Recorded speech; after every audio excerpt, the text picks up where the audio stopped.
Welcome to SwitchCorner, my name is Alex and today we're taking a look at Portal 2 on the Nintendo Switch. Now it's part of the Portal Companion Collection that just launched, and I reviewed the first entry already on the channel. You'll find that in the pinned comment down below. Cliff notes though on that one, it is still awesome to this day. With that though, look, hit subscribe, join us here on SwitchCorner for reviews and deals near daily, and let's get started.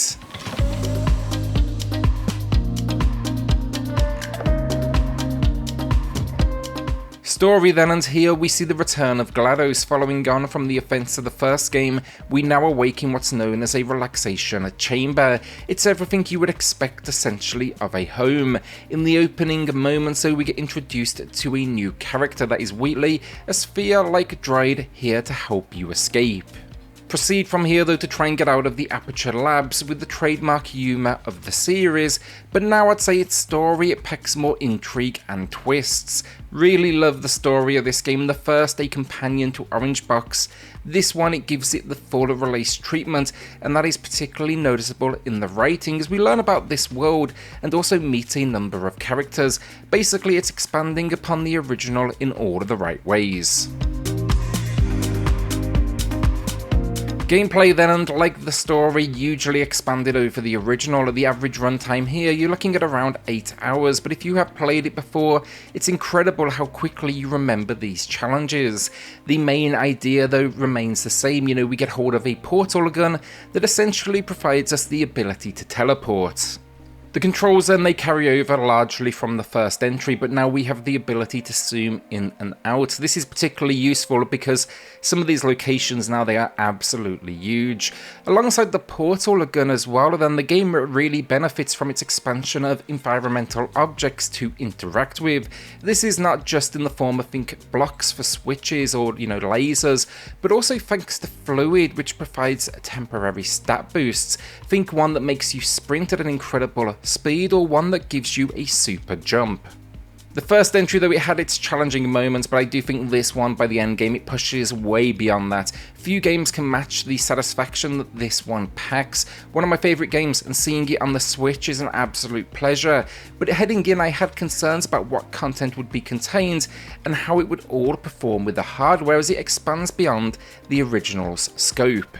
Well, first off, it's got one of my favourite intros of all time, and it is seriously impressive, pushing way beyond what you would have seen in that first game, and that was really what I was looking out for jumping in. How would these moments, it's all on rails honestly, but how would it perform? And I've got to say, really is impressive. You'll watch this home of sorts deteriorate to reveal the huge lab hidden beyond it, and at this point I knew I was in for a great time. And that basically leads into my main point here. I'm happy to say, for the most part, I'm definitely impressed. Here we get remappable controls and motion controls as we found in the first. We also get a list of 51 unlockable achievements. Mode-wise then, the traditional single-player experience is here, as well as challenge mode and a developer commentary. We also get cooperative mode though, both local in split screen and online, and that can be in standard play or challenge as well. In split screen then, expect to find the option of a horizontal or vertical split, and then online you can play with someone of course from your friends list, or alternatively, should you not have that option, you can search for a random through the game's built-in system. When it comes to performance here then, much like the first, we are targeting 60 frames per second, and for the most part it is stable. We still do see some fluctuations in drops, but they didn't have an impact for me, and I would say haven't seen it go even remotely sub 50. You need to factor in as well here what a step up this game is, not only in its graphical expectations of the system, but again the scale of these locations.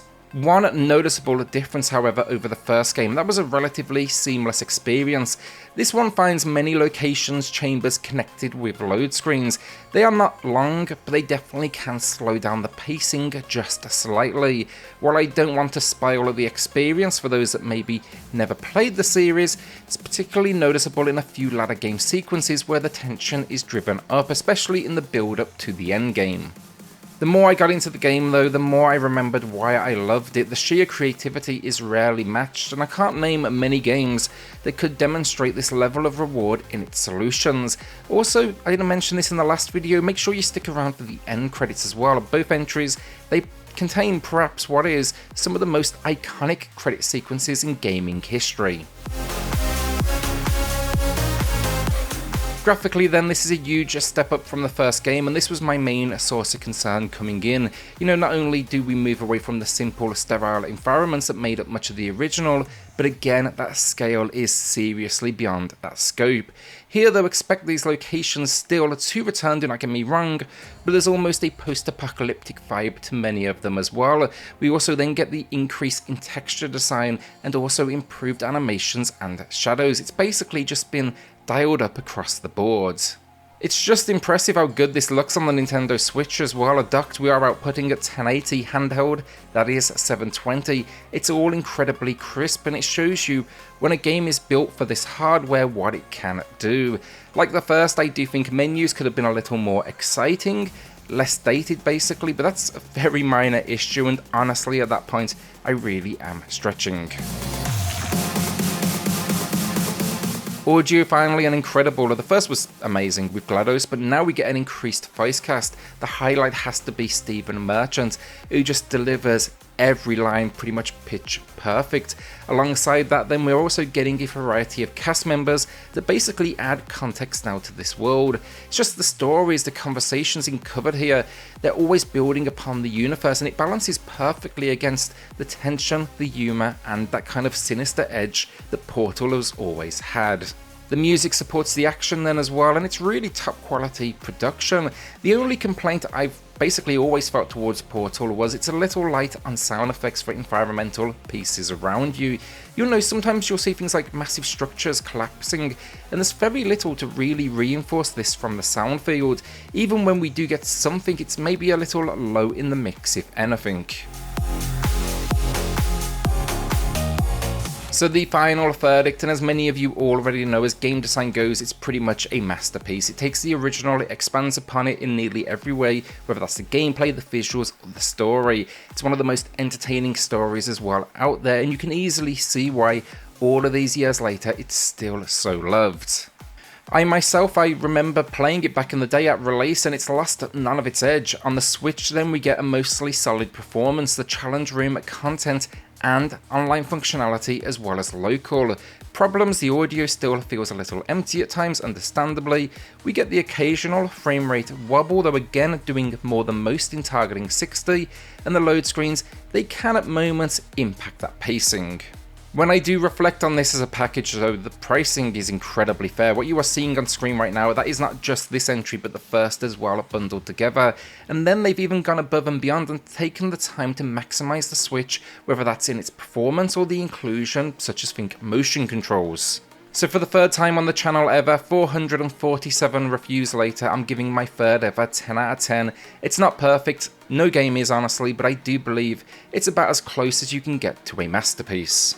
Check out my review of the original game then in the pinned comment below, and let me know if you'll be picking this one up. A shout out then to the patrons of the channel who are going above and beyond to support SwitchCorner. It helps more than you know, so thank you all so much.